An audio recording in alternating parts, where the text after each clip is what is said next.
Hey guys, wanted to say hello. This could be episode 9 of my accident. What happened was we were out one night. A friend of mine was driving, and we were going down a dark road. It was like late October, a couple of days before Halloween, actually. We hit a dead deer on the road. My friend was driving, as I mentioned, in a small Subaru. So what happened was the car hit the deer, went into the woods, and next thing I know, I couldn't move from the shoulders down. Now, prior to that, I was pretty athletic. I was benching 320 pounds. I could run a mile in 5.5 minutes, and played sports in high school and wrestled and played a little bit of football intramurals in college. So that was a lot of fun. But the problem I had now was it's 3 o'clock in the morning. All that earlier life was behind me now, and here I am trying to figure out how to get out of these woods without dying, for instance. I was fortunate enough that I didn't hit my head, so I had no head trauma, which helped, obviously. But it was cold, I couldn't move, I was going into shock. My friend, I asked him to go to the top of the roadside. Fortunately, he wasn't seriously hurt, and with a lot of great effort, was able to get his car unjammed. So he flagged somebody down. EMT crews arrived, cut the roof off the car, pulled me out. I'm 6'2", about 190 pounds at the time. And we proceeded to go to the hospital. So that started out being quite a surreal night, as you can imagine. You're out with a friend, you're dancing, you're having a few beers, and next thing you know, you're being wheeled to a hospital room. You can't move from your shoulders down. So that night kind of started the journey for me of trying to learn how to cope living with a high-level spinal cord injury. Prior to this, I didn't have any experience with injuries really, outside of some sprains, some stitches, and things like that from sports in high school and goofing off with friends. So this is a whole different animal. Next thing I know, I'm about 130 pounds hanging off a wire. They had taken tongs and put them about 2 inches above my ears and drilled into my skull to kind of free my spinal cord, which is trapped between the fourth and fifth vertebra. So I know we've all out there's others out there with high-level spinal cord injury. And at that moment, it was pretty dark for me. First couple of weeks, I wondered if I even want to live with this injury. Going from an athletic, early 20s man to being confined in a wheelchair and not knowing what was ahead of me or what I could even be facing, or if I was even going to live over the next week or two.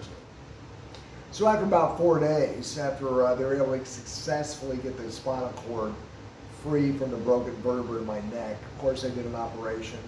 Next thing I know, I had a halo ring around my head, 4 quarter-inch screws drilled, pretty much every compass direction. There's 4 of them there, and really uncomfortable fleece-lined vest that I had to wear for 3 months. So the combination of being new to a situation like this, I didn't have much hospital experience. Beyond growing up and having my tonsils out at 3 and taking my first breath, this is about my first time back in the hospital. So as you can imagine, in my early 20s, that was quite a change of environment. As a result of that, I found myself slipping backwards. I had a lot of sleep deprivation.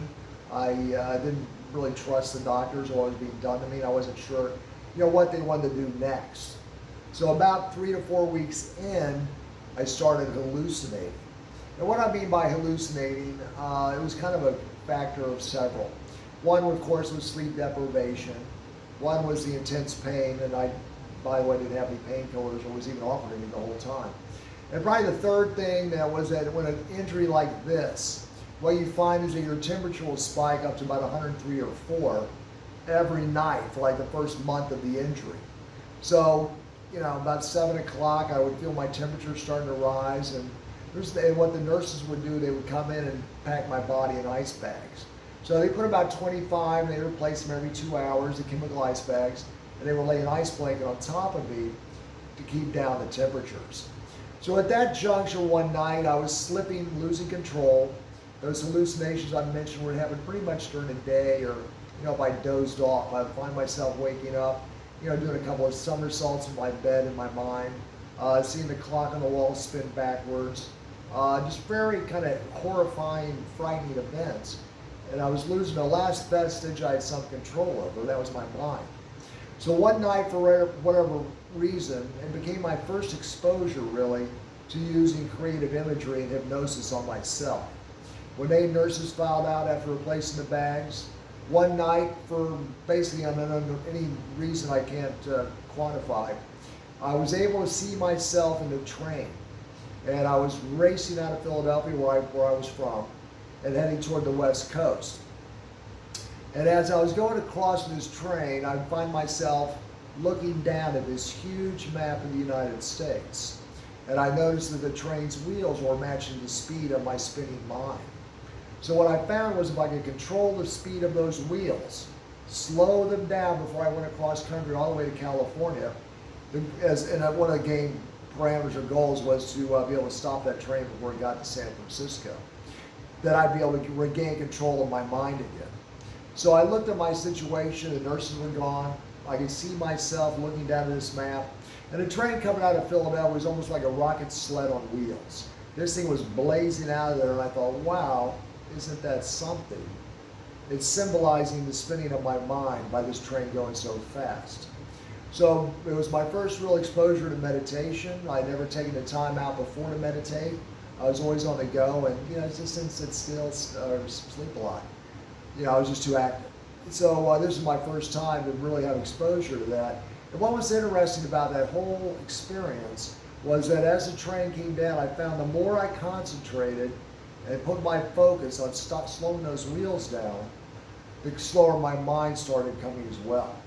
So after about, say, call it 35, 45 minutes, the train was starting to enter through through Nevada, on into California. And the train had slowed down considerably. And I was basically the conductor of this train. I was the only one on this train. It was a steam train. And the old station, as I drifted into it in San Francisco, was like one of the old stations from the 1860s. And we drifted in slowly. About 50 yards past, I brought that train to a stop. And my mind stopped spinning at that moment as well. So I found that by using creative imagery early on in the hospital helped me to overcome the hallucinations. And my progress and speed going forward to a recovery was much greater. So I was not slipping backwards anymore. So after setting some goals in the hospital as far as building up my diaphragm to help my breathing, because with a high-level spinal cord injury, your breathing is compromised because you're not getting the chest muscle usage that you would do, so the diaphragm is very important. So we did that, we worked hard, got out of the hospital, next thing you know we're at home, and sitting there, and prior to that I had just accepted a position 3 weeks before the accident with a large Fortune 50 company, which I could no longer return to. So 6 months later, back home, I knew where I was. I was at point A, which was sitting at home in a wheelchair, paralyzed from the shoulders down. And the question was, what was I going to do from there? What was I going to do to try and move forward? Well, I decided that being a money manager would be a kind of a neat job.